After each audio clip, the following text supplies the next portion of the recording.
Assalamualaikum warahmatullahi wabarakatuh.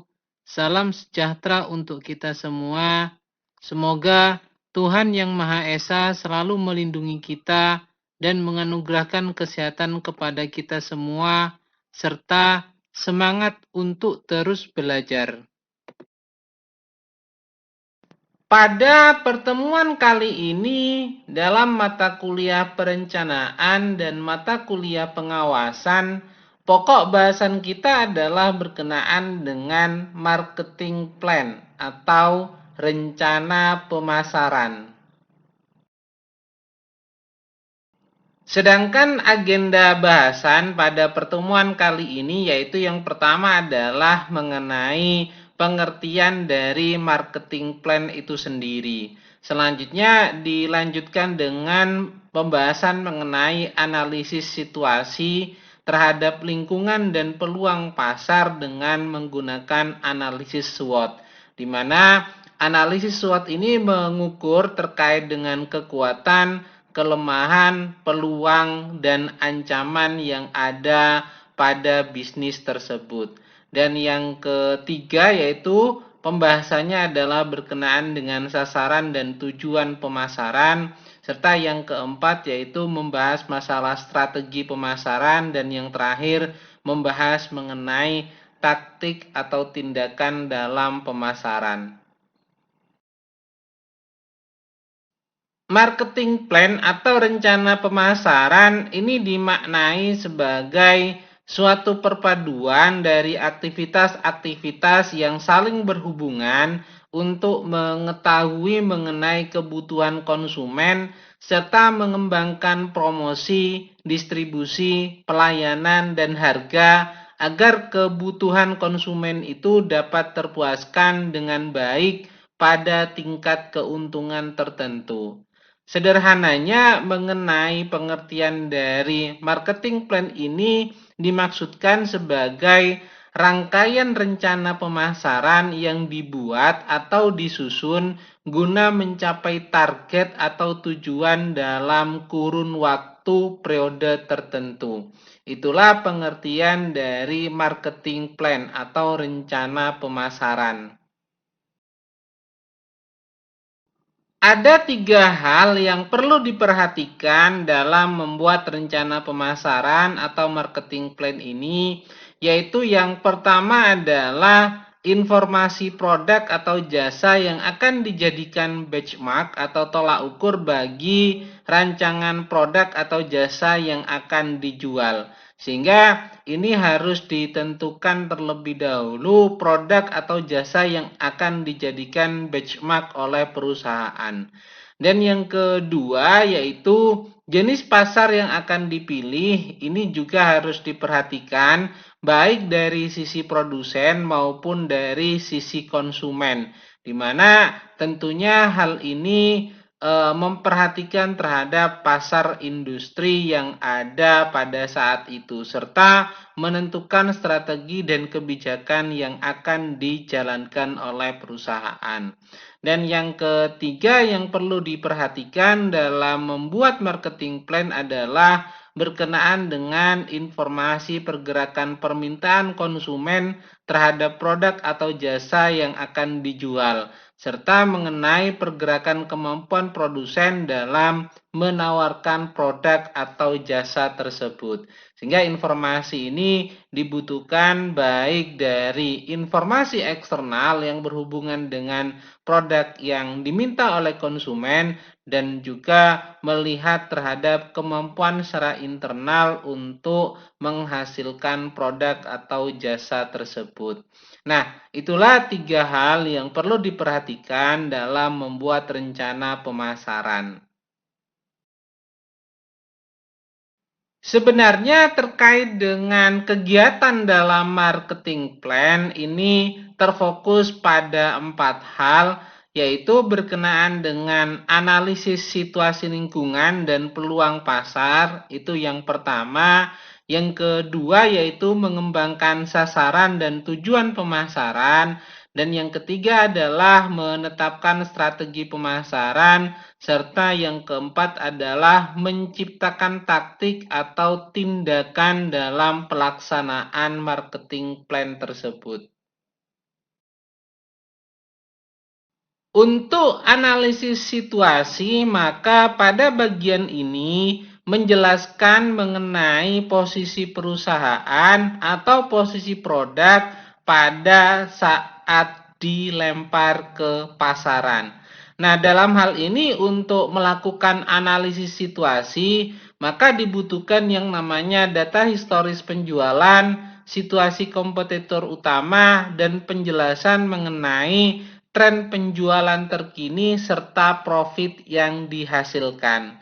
Dalam hal ini juga mencakup mengenai forecast untuk kondisi masa depan dari industri tersebut atau dari bisnis yang dipilih tersebut. Nah, selain itu juga melakukan analisis tentang peluang dan ancaman serta analisis kekuatan dan kelemahan produk dalam arena kompetensi. Dalam hal ini menggunakan analisis SWOT. Apa itu analisis SWOT? Analisis SWOT merupakan metode untuk mengevaluasi mengenai kekuatan, kelemahan, peluang, dan ancaman dari suatu perusahaan, terutama dalam hal ini mengenai produk yang dimiliki oleh perusahaan tersebut. Nah, analisis ini berguna untuk menentukan mengenai strategi dan arah perusahaan pada masa yang akan datang, serta melakukan perencanaan strategi sebelum menjalankan aktivitas bisnisnya.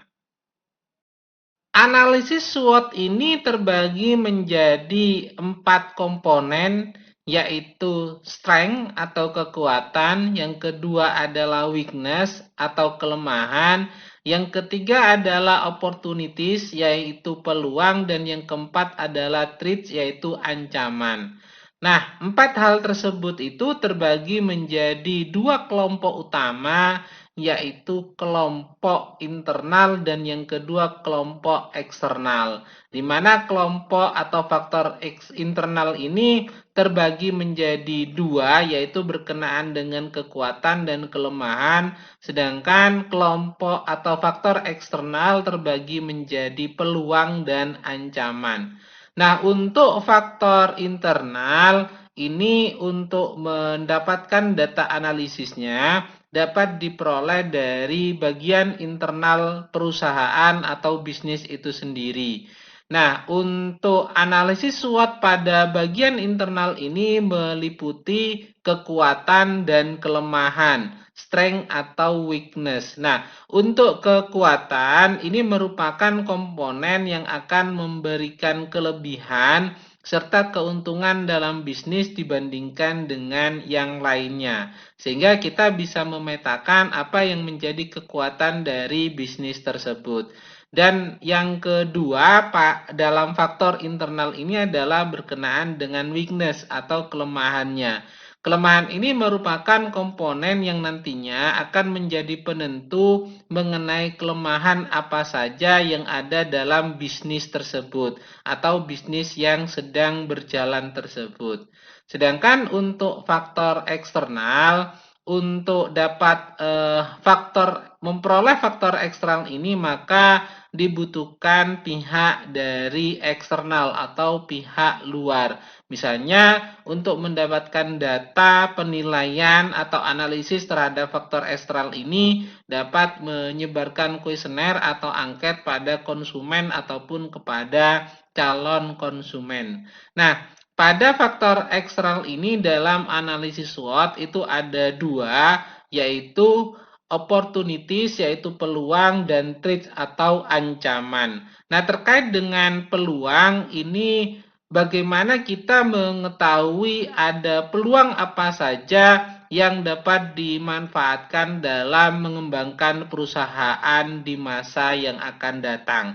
Sehingga kita dapat memetakan dari aspek eksternal mengenai peluang yang dapat dimanfaatkan oleh perusahaan untuk mengembangkan bisnisnya di masa yang akan datang.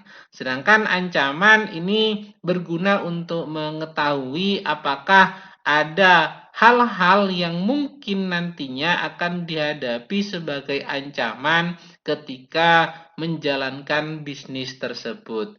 Nah, inilah faktor-faktor atau bagian-bagian yang menjadi bahan dalam menggunakan analisis SWOT. Terkait dengan analisis SWOT tersebut, ada beberapa parameter yang dipergunakan untuk melakukan analisis SWOT, di mana untuk yang pertama yaitu berkaitan dengan strength atau kekuatan. Ini biasanya yang dijadikan dasar adalah berkenaan dengan keunikan dan keunggulan produk maupun sumber daya yang didukung oleh faktor internal dalam bisnis tersebut. Nah, biasanya ada beberapa rumusan pertanyaan yang dikaitkan dengan masalah strength ini, yaitu apakah dalam menjalankan bisnis ini sudah dijalankan dengan baik dan benar, terus apakah apa yang biasanya dinyatakan oleh konsumen mengenai keunggulan dari produk atau jasa yang dimiliki oleh perusahaan tersebut. Terus apa keunggulan dari produk atau layanan atau jasa dari bisnis yang kita jalankan, terus apa keunggulan dari bisnis tersebut dibandingkan dengan yang dimiliki oleh kompetitor, dan aset apa yang menjadi keunggulan dalam bisnis ini bila mana dibandingkan dengan kompetitor. Nah, itu parameter yang biasanya dipergunakan dalam mengukur kekuatan secara internal. Sedangkan kaitannya dengan masalah weakness atau kelemahan yang terjadi pada bisnis tersebut dalam kajian internal, yaitu ada beberapa pertanyaan yang biasanya dipergunakan. Apakah bisnis ini sudah dijalankan dengan baik atau tidak? Apa yang dikatakan konsumen mengenai keunggulan dari produk atau jasa yang telah diberikan? Dan apa keunggulan dari produk atau jasa dari bisnis tersebut? Dan apakah keunggulan dari bisnis ini dibandingkan dengan kompetitor, serta aset apa yang menjadi unggulan dalam bisnis tersebut dibandingkan dengan kompetitor. Nah, pertanyaan yang menjadi parameter dalam analisis SWOT pada strength dan weakness ini kurang lebih sama, karena ini parameternya adalah dari internal bisnis tersebut. Sedangkan terkait dengan opportunities, yaitu sebagai peluang dari bisnis yang ada dengan memanfaatkan apa yang dimiliki oleh bisnis tersebut, sehingga hal ini tentunya dipengaruhi oleh faktor eksternal. Nah, ada beberapa pertanyaan terkait dengan masalah opportunities ini atau peluang ini, yaitu tren apa yang diikuti oleh bisnis tersebut, terus kekuatan apa yang bisa menambahkan terhadap value bisnis di mata konsumen. Terus pertanyaan mengenai bagaimana persaingan di sekitar lingkungan bisnis yang kita tempati, dan bagaimana peluang dari bisnis tersebut yang dapat dimanfaatkan. Sedangkan terkait dengan threat atau ancaman yang bersifat hambatan terhadap jalannya bisnis yang ini tentunya juga berasal dari faktor eksternal. Ini biasanya dikaitkan dengan pertanyaan apa yang biasanya dilakukan oleh kompetitor. Terus pertanyaan mengenai tren pasar apa yang telah dilewatkan oleh bisnis yang kita jalankan. Terus masalah ekonomi dan politik apa yang mempengaruhi terhadap bisnis yang kita jalankan, dan apakah kelemahan dari bisnis yang kita miliki atau yang kita jalankan ini sehingga membuat bisnis itu sangat rentan. Nah, itu biasanya yang dijadikan parameter dalam melakukan analisis SWOT. Sedangkan dalam literatur lain disebutkan bahwa untuk melakukan analisis SWOT, maka kita dapat menggunakan parameter pada masing-masing komponen yang ada, di mana untuk menganalisa strength atau kekuatan dalam bisnis yang kita jalankan ini menggunakan dua parameter, yaitu apakah keunggulan bisnis yang dimiliki oleh perusahaan tersebut itu dibandingkan dengan kompetitor yang sejenis. Selain itu, pertanyaan lainnya adalah apa alasan dari customer itu memilih produk atau jasa yang diberikan oleh bisnis kita ini. Nah, itu dua pertanyaan yang dijadikan dasar atau parameter dalam mengukur strength atau kekuatan yang dimiliki dalam analisis SWOT. Sedangkan terhadap weakness-nya atau kelemahan, ini ada 3 pertanyaan yang biasanya dijadikan parameter, yaitu apa yang menjadi prioritas untuk dilakukan perbaikan pada bisnis tersebut. Dan yang kedua, apakah apa yang dimiliki oleh kompetitor tapi tidak dimiliki oleh bisnis yang kita jalankan. Dan yang ketiga adalah adakah sertifikasi yang tidak atau belum dilengkapi oleh bisnis yang kita miliki. Nah, itu untuk mengukur kelemahan atau weakness dalam analisis SWOT. Sedangkan berkaitan dengan opportunities atau peluang dari bisnis yang kita jalankan, ini juga ada 3 parameter pertanyaan, yaitu apakah tren ke depan ini memiliki potensi terhadap bisnis yang kita jalankan, dan apakah peluang kerja sama yang potensial untuk bisnis yang kita jalankan, serta ruang mana saja yang belum dimanfaatkan oleh kompetitor yang terbuka untuk kita jalankan. Sedangkan yang berkaitan dengan threat atau ancaman dalam analisis SWOT, ini berkaitan dengan 3 pertanyaan juga, yaitu yang pertama adalah apa saja faktor eksternal yang dapat mengganggu terhadap eksistensi bisnis yang kita jalankan. Dan yang kedua itu apakah regulasi pemerintah ke depan ini akan berakibat buruk terhadap bisnis yang kita jalankan. Serta adakah kompetitor yang dapat melakukan 20% lebih baik dari bisnis yang kita jalankan saat ini. Nah, itu adalah beberapa parameter yang dapat kita pergunakan dalam melakukan analisis SWOT.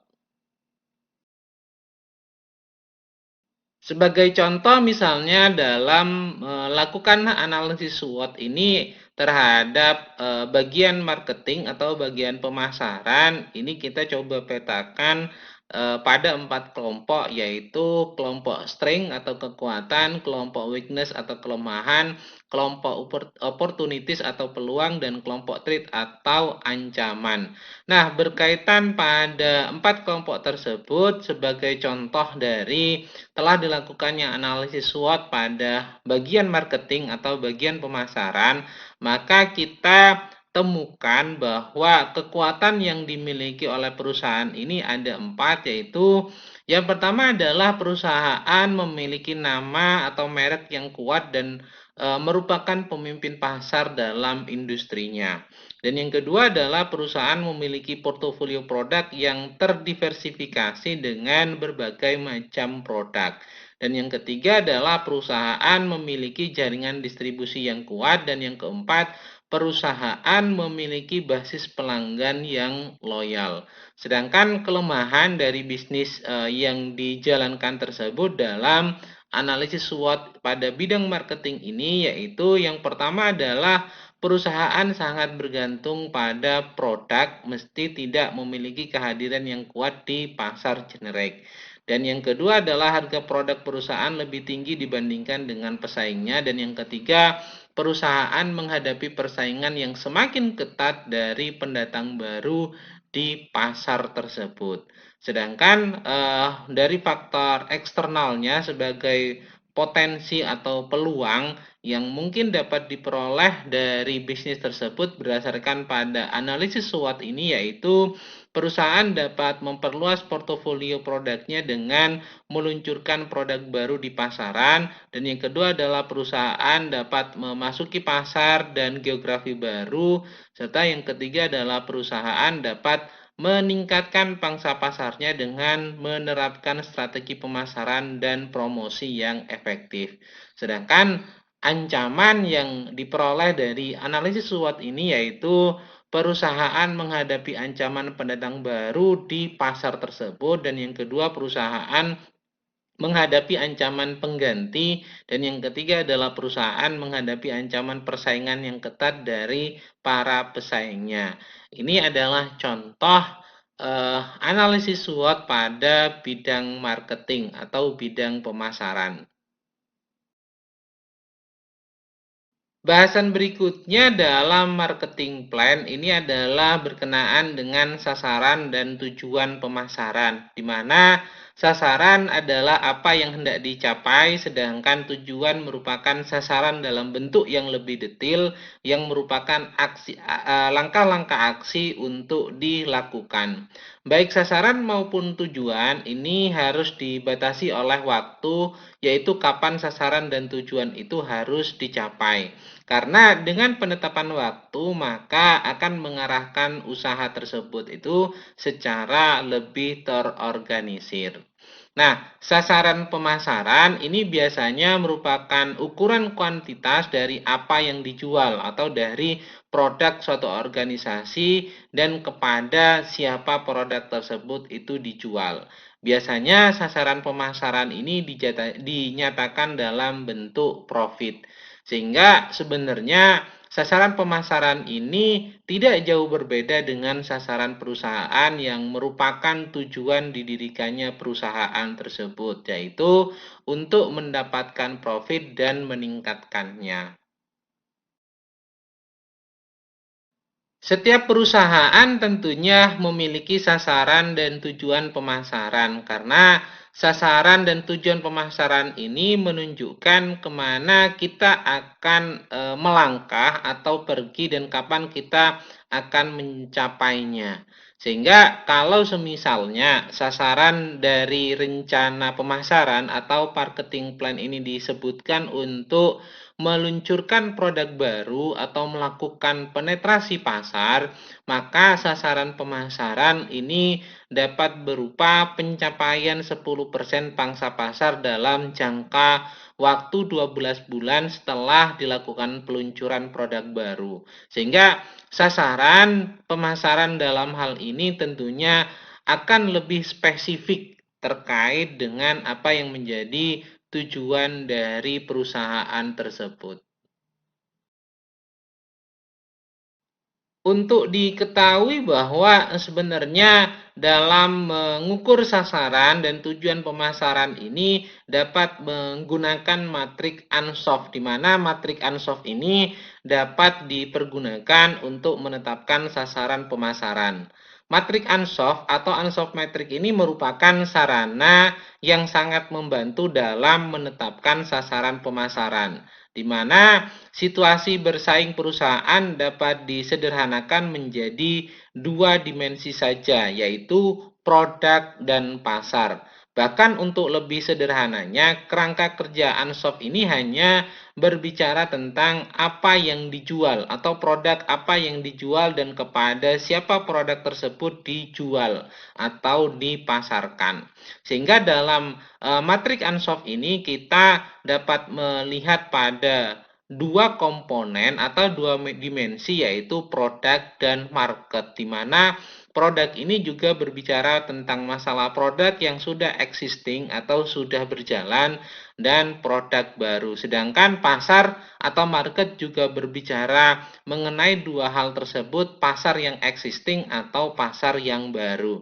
Nah, kalau bertemu antara produk yang existing dengan market yang existing, maka kita tinggal melakukan yang namanya penetrasi terhadap pasar yang ada. Sedangkan kalau misalnya kita melihat bahwa ini adalah produk baru dan akan memasuki pasar yang sudah kita kuasai atau pasar yang sudah existing, maka kita butuh yang namanya pengembangan terhadap produk tersebut. Sedangkan bila mana produk ini adalah produk yang lama kita miliki atau produk yang existing tapi akan memasuki pasar yang baru, tentunya kita perlu pengembangan terhadap pasar tersebut. Namun bila mana kita dihadapkan pada kondisi di mana produk ini adalah produk baru dan marketnya juga market baru, maka kita perlu diversifikasi, dan tentunya dalam hal diversifikasi ini kita patut untuk mengukur resiko yang ada. Sebagaimana tadi dijelaskan bahwa sebenarnya matrik Ansoff ini menyarankan pada 4 kategori sasaran, yaitu penetrasi pasar, yang kedua adalah pengembangan produk, yang ketiga adalah perluasan pasar, dan yang keempat adalah diversifikasi. Sehingga kalau kita pahami bahwa dalam kerangka kerja dari Ansoff Metric ini sebenarnya menetapkan pada 4 alternatif tindakan yang mungkin dijalankan oleh perusahaan. Yaitu yang pertama adalah menjual produk yang ada ke pasar yang telah ada, atau yang kedua adalah memperpanjang atau memperluas produk jangkauannya ke pasar yang baru, atau yang ketiga adalah mengembangkan produk baru untuk pasar yang telah ada, atau yang keempat adalah mengembangkan produk baru untuk pasar baru, sehingga ini dinyatakan sebagai diversifikasi. Nah, itu adalah kerangka kerja dari Ansoff Metric. Artinya kita dapat membuat sasaran dan tujuan pemasaran berdasarkan pada analisis menggunakan Ansoff Metric tersebut. Selain menggunakan Ansoff Metric, ada 5 hal yang perlu diperhatikan dalam menetapkan target pemasaran, yaitu yang pertama adalah pahami mengenai tujuan bisnisnya. Karena kita ketahui bahwa sasaran pemasaran ini harus selaras dan mendukung terhadap tujuan bisnis, maka kita harus memahami terhadap tujuan bisnis itu terlebih dahulu. Nah, biasanya kesalahan umum yang dilakukan banyak marketer yaitu ketika menetapkan tujuan pemasaran adalah berfokus hanya pada hasil jangka pendek dibandingkan terhadap kesuksesan jangka panjang. Namun hal ini bisa menjadi kontraproduktif karena mungkin kehilangan peluang yang akan memberikan hasil dalam jangka panjang. Nah, jika tidak segera, ini tentunya akan menjadi sebuah permasalahan. Oleh karena itu, penting untuk mengembangkan tujuan yang bersifat jangka panjang dan jangka pendek juga, yang dalam hal ini harus didasarkan pada tujuan dari bisnis tersebut. Langkah yang kedua terkait dengan cara menetapkan target atau sasaran pemasaran setelah kita memahami terhadap tujuan bisnis yang ada, yaitu membuat strategi pemasaran, di mana strategi pemasaran ini akan menjadi landasan bagi tujuan bisnis, sehingga penting untuk mengembangkan rencana yang matang sebelum menetapkan target apapun. Nah, saat membuat strategi pemasaran, ini harus dipastikan untuk mempertimbangkan target audiensinya atau target customernya, anggaran yang dibutuhkan, serta tujuan dari bisnis tersebut. Komponen kunci dari setiap strategi pemasaran itu sebenarnya adalah melacak hasil dan menganalisis apakah upaya yang dilakukan itu berhasil atau tidak, sehingga dalam strategi pemasaran ini perlu dilakukan yang namanya evaluasi secara kontinu dan berkelanjutan. Tahapan berikutnya adalah dengan membuat sasaran pemasaran itu sangat realistis, di mana kita ketahui bahwa sasaran pemasaran yang terlalu sulit akan melemahkan semangat jika hal tersebut itu gagal untuk dicapai. Nah, dalam hal ini persiapkan diri untuk sukses dengan menetapkan tujuan yang ambisius tapi juga dapat dicapai. Langkah berikutnya yang keempat dalam cara menetapkan target atau sasaran pemasaran adalah menetapkan tujuan yang spesifik.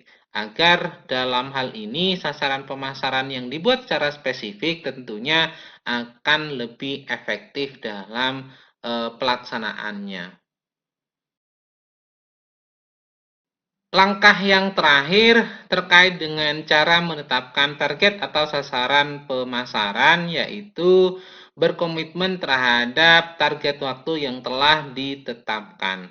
Karena jika suatu tujuan ini tidak memiliki tenggang waktu atau target waktu, tentunya mudah untuk menundanya tanpa batas waktu, sehingga akan memperlambat terhadap tujuan itu untuk dapat tercapai.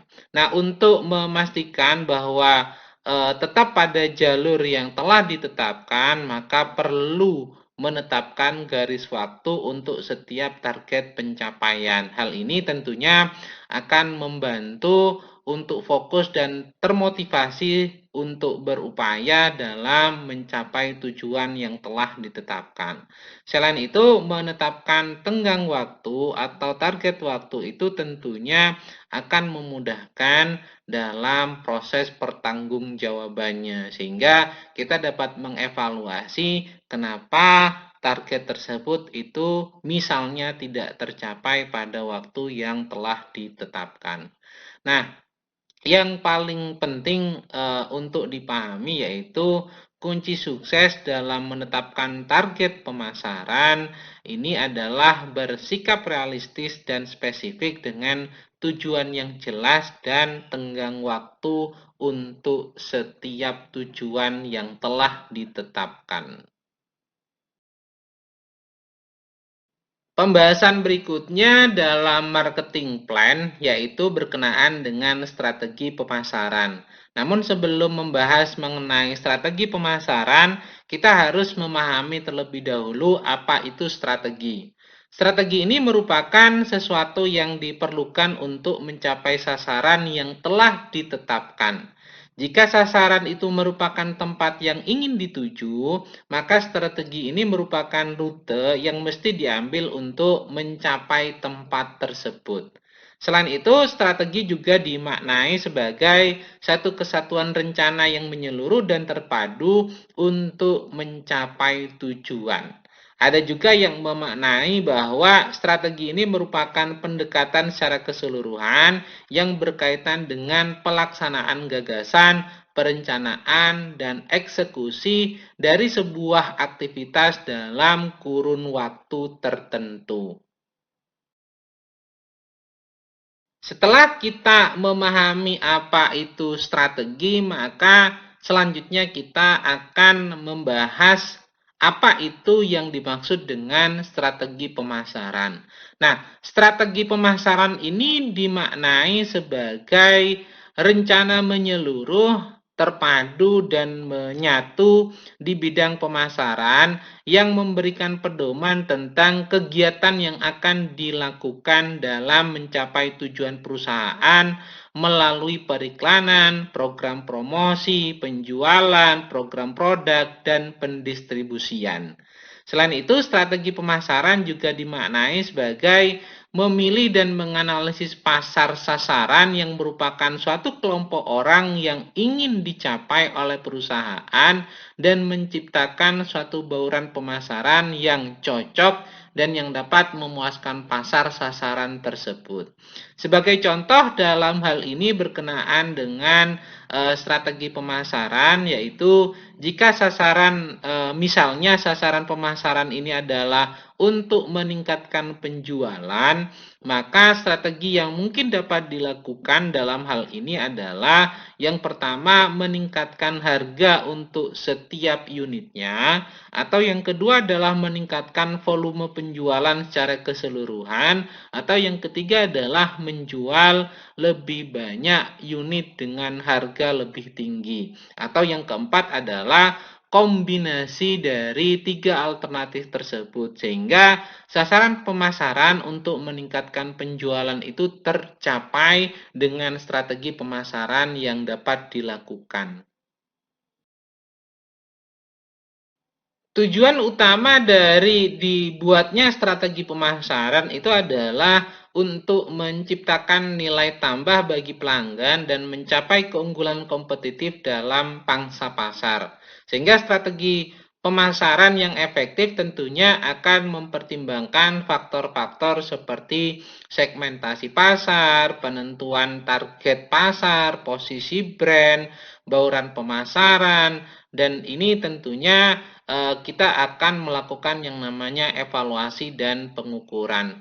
Sehingga dalam strategi pemasaran ada 5 komponen yang harus diperhatikan, yaitu yang pertama adalah segmentasi pasar, di mana segmentasi pasar ini merupakan proses membagi pasar menjadi segmen-segmen yang lebih kecil berdasarkan pada karakteristik demografi, geografi, perilaku, atau psikografis.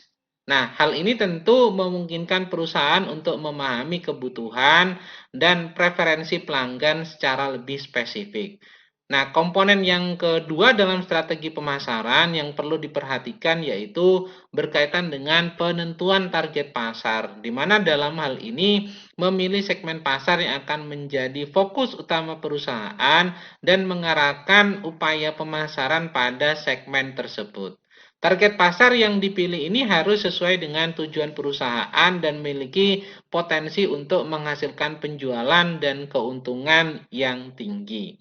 Nah, komponen berikutnya yaitu berkenaan dengan posisi brand, di mana hal ini tentunya menentukan bagaimana perusahaan ingin pelanggan itu memandang produk atau jasa dalam perbandingan dengan pesaing. Karena dengan yang namanya brand, perusahaan ini dapat diketahui perbedaannya dibandingkan dengan kompetitor atau dibandingkan dengan pesaing.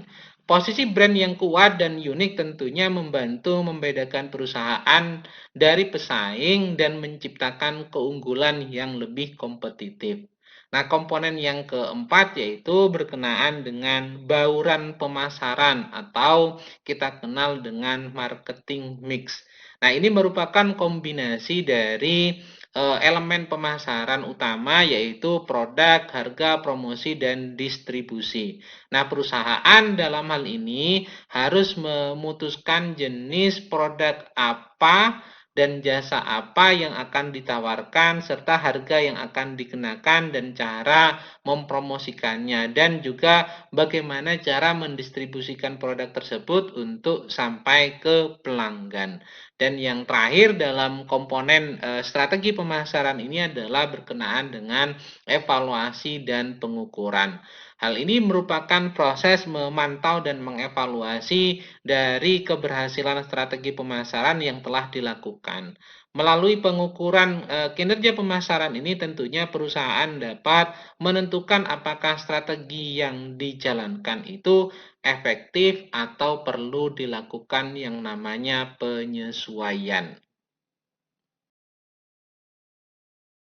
Dalam menyusun strategi pemasaran, ada dua variabel utama yang perlu dipertimbangkan, yaitu yang pertama adalah berkenaan dengan variabel yang dapat dikontrol. Contoh misalnya dalam hal ini adalah segmentasi pasar, terus anggaran, waktu, serta marketing mixnya atau bauran pemasaran. Sedangkan variabel yang kedua yaitu variabel yang tidak dapat dikontrol oleh perusahaan.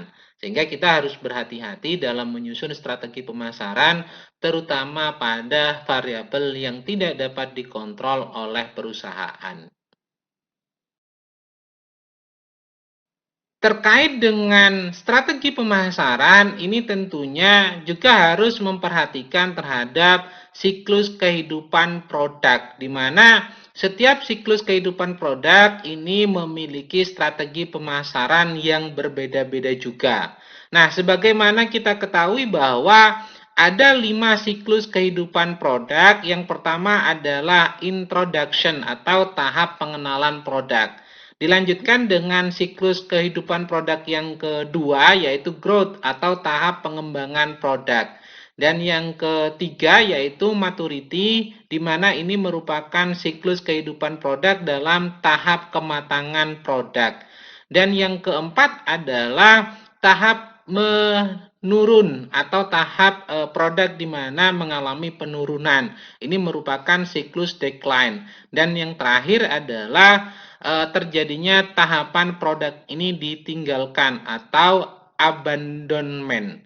Nah, terkait dengan 5 siklus kehidupan produk tersebut tentunya memiliki strategi pemasaran yang berbeda-beda.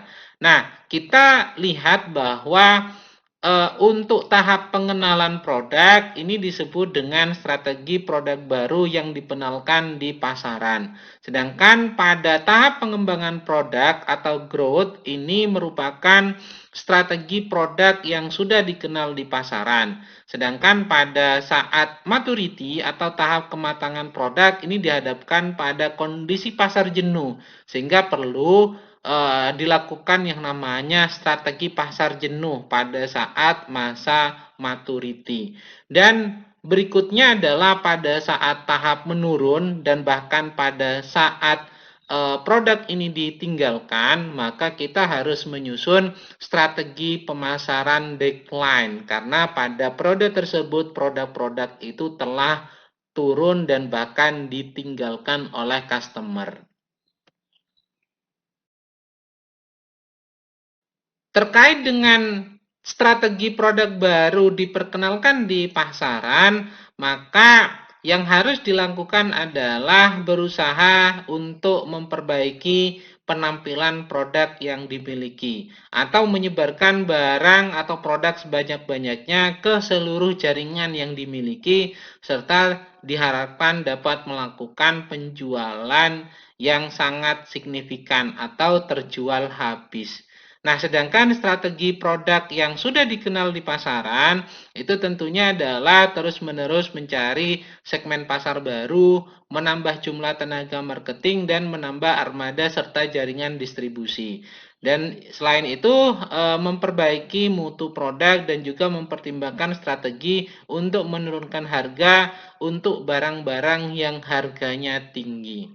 Sedangkan strategi pada pasar jenuh ini adalah berusaha untuk mencari segmen-segmen pasar kecil yang belum terisi dan menciptakan produk dengan kemasan yang berbeda serta memperbaiki penampilan produk dengan sesuatu hal yang lebih baru.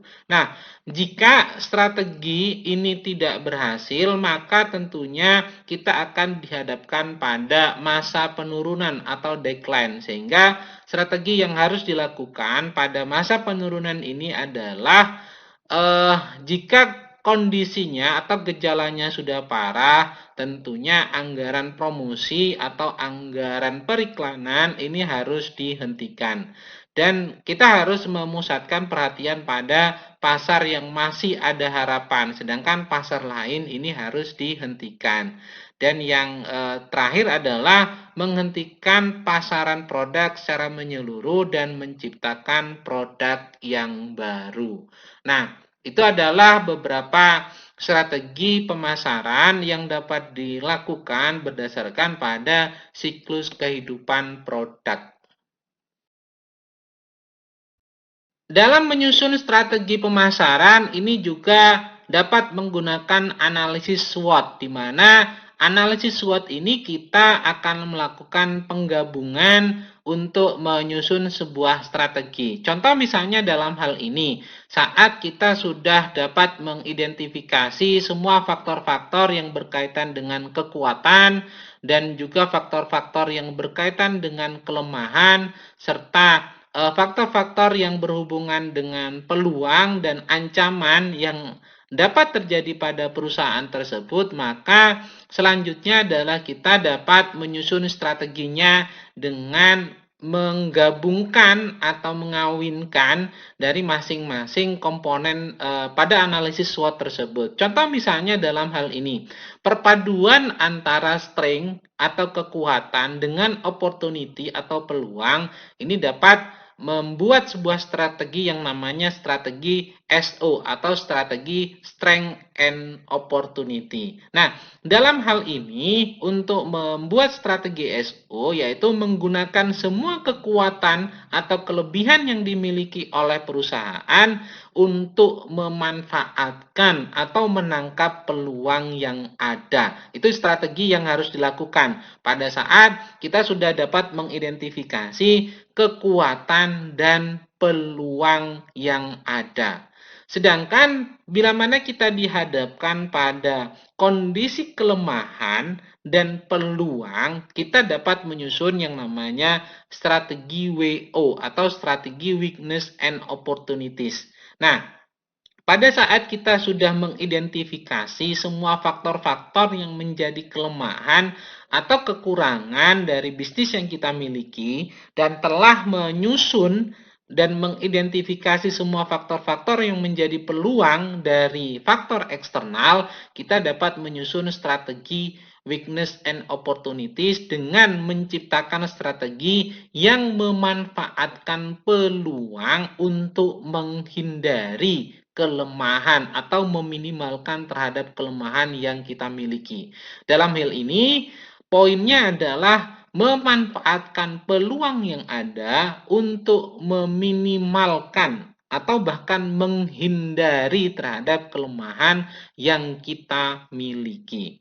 Nah, pada saat bertemunya antara strength atau kekuatan, pada saat kita telah melakukan identifikasi semua faktor-faktor kekuatan atau kelebihan yang dimiliki oleh perusahaan dan memotret semua faktor-faktor yang menjadi ancaman dari eksternal perusahaan, kita dapat menyusun strategi ST atau Strength and Strengths, di mana untuk strategi berkenaan dengan kekuatan dan ancaman ini, kita dapat menggunakan semua kekuatan yang dimiliki oleh perusahaan untuk mengatasi ancaman tersebut. Nah, yang terakhir yaitu pada saat kita sudah mengidentifikasi semua faktor kelemahan dari internal dan ancaman dari eksternal, kita dapat menyusun strategi WT atau weakness and threat, di mana dalam hal ini kita menciptakan strategi yang meminimalkan kelemahan dan mencoba menghindari dan mencegah terhadap adanya ancaman. Nah, ini cara untuk menyusun strategi pemasaran berdasarkan pada analisis SWOT. Ini adalah contoh kita membuat strategi pemasaran berdasarkan pada analisis SWOT, di mana semisalnya kita sudah mengidentifikasi terkait dengan strength atau kekuatan yang dimiliki, weakness, kelemahan yang dimiliki, opportunities, peluang yang mungkin akan terjadi, serta threat atau ancaman yang mungkin akan dihadapi pada analisis SWOT. Dalam hal ini misalnya katakanlah strength yang dimiliki atau kekuatan yang dimiliki adalah produk berkualitas dan pilihan rasa beragam, tim produksi berpengalaman, lokasi bisnis strategis, ulasan positif di media sosial. Sedangkan opportunity-nya atau peluang yang dimiliki yaitu meningkatkan kesadaran pentingnya makanan sehat dan organik, potensi perluasan produk roti bebas gluten, serta potensi bermitra dengan kafe dan resto lokal. Maka kita dapat menyusun strategi SO-nya atau strategi strength opportunity-nya, yaitu dengan membuat strategi berupa toko roti dapat memanfaatkan kekuatan dalam membuat roti berkualitas tinggi untuk mengambil peluang dalam tren makanan sehat dan organik. Selain itu juga dapat memperluas lini produk dengan roti bebas gluten atau roti diet. Nah, ini strategi yang dapat kita lakukan pada saat kita mengetahui kekuatan dan opportunity atau peluang yang kita miliki. Sedangkan strategi yang dapat dilakukan pada saat kita mengetahui kelemahan kita, di mana kelemahan dalam analisis SWOT ini adalah biaya produksi tinggi guna menjaga kualitas roti dan rasa, kapasitas produksi terbatas, dan promosi online yang kurang. Maka dalam hal ini kita dapat membuat strategi weakness opportunities-nya, yaitu strategi WO, dengan menyatakan bahwa toko roti perlu mengatasi biaya produksi yang tinggi dan kapasitas terbatas untuk memanfaatkan peluang pasar yang berkembang, serta memperkuat kehadiran online dan strategi promosinya. Nah, ini strategi yang perlu dilakukan dengan melihat hasil analisis pada kelemahan dan opportunity yang dimiliki. Nah, strategi berikutnya adalah berkenaan dengan strategi ST, yaitu strategi yang berhubungan dengan strength and threat, di mana ini berhubungan dengan kekuatan dan ancaman. Nah, sebagaimana kita ketahui bahwa berdasarkan analisis SWOT ada beberapa ancaman yang mungkin akan dihadapi oleh bisnis, yaitu persaingan yang ketat, perubahan tren konsumen dan preferensi makanan yang cepat, serta regulasi ketat terkait standar kebersihan makanan. Maka oleh karena itu, kita menyusun strategi ST-nya, yaitu strategi strength and trade-nya. Bagaimana caranya? Yaitu toko roti dapat menggunakan reputasi mereka dalam membuat roti berkualitas tinggi untuk bersaing dengan toko roti lainnya. Selain itu, perlu menghadapi persaingan ketat dengan menciptakan strategi yang lebih baik lagi. Nah, ketika kita sudah mengetahui weakness atau kelemahan yang kita miliki serta ancaman yang mungkin akan terjadi, maka kita dapat menyusun strategi WT-nya atau weakness trade-nya, yaitu kita membuat strategi berupa bisnis perlu mengatasi biaya produksi yang tinggi dan kapasitas terbatas untuk menghindari ancaman dari persaingan ketat dan perubahan tren konsumen. Nah, ini adalah beberapa contoh strategi pemasaran yang dikaitkan atau menggunakan analisis SWOT, yaitu dengan memperhatikan kekuatan, kelemahan, peluang, dan ancaman dari bisnis yang dijalankan. Berdasarkan pada paparan tersebut, di mana dalam menyusun strategi pemasaran menggunakan analisis SWOT, dapat kita simpulkan bahwa untuk strategi SO kita sederhanakan menjadi membuat roti diet berkualitas tinggi yang sehat dan organik serta bebas gluten. Sedangkan strategi WO-nya yaitu perlu melakukan efisiensi biaya produksi dan peningkatan kapasitas produksi serta melakukan strategi promosi secara online. Sedangkan strategi ST-nya ini dapat kita sederhanakan menjadi meningkatkan brand produk roti untuk menghadapi persaingan dengan strategi yang lebih baik. Sedangkan strategi WT dapat kita buat menjadi perlu mengatasi biaya produksi yang tinggi dan kapasitas produksi yang terbatas serta mengikuti tren konsumen untuk memenangkan persaingan. Nah, dari 4 strategi tersebut yaitu strategi strength dan opportunities serta strategi weakness dan opportunities serta strategi strength dan trade dan strategi weakness dan trade, maka kita dapat melahirkan sebuah strategi utama dari 4 strategi tersebut, di mana strategi utamanya yaitu memproduksi roti diet berbahan organik dan bebas gluten yang diproduksi dengan kualitas tinggi serta efisien dengan meningkatkan kapasitas produksi untuk memenangkan persaingan pasar menggunakan strategi pemasaran online sehingga tercipta brand Rodo, yaitu roti diet organik. Nah, inilah cara menyusun strategi pemasaran menggunakan analisis SWOT sehingga dapat melahirkan atau menciptakan strategi utama dari beberapa strategi yang telah ada berdasarkan pada analisis SWOT tersebut.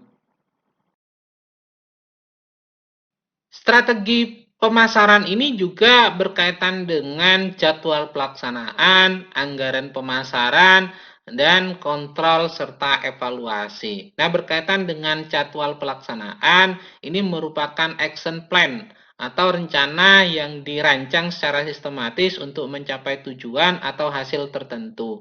Ini adalah dokumen yang merinci mengenai langkah-langkah konkret yang harus diambil sumber daya yang digunakan, dan tenggang waktu yang ditetapkan untuk mencapai tujuan atau hasil yang telah ditetapkan. Sedangkan anggaran pemasaran atau marketing budget ini merupakan rancangan alokasi biaya yang akan digunakan oleh perusahaan untuk memasarkan produknya. Sedangkan kontrol ini merupakan pengawasan atau pengendalian, di mana kontrol ini merupakan sebuah usaha dalam mengoreksi dan selanjutnya memberikan petunjuk kepada bagian marketing dalam melaksanakan strategi pemasaran supaya marketing selalu bertindak sesuai dengan apa yang sudah direncanakan.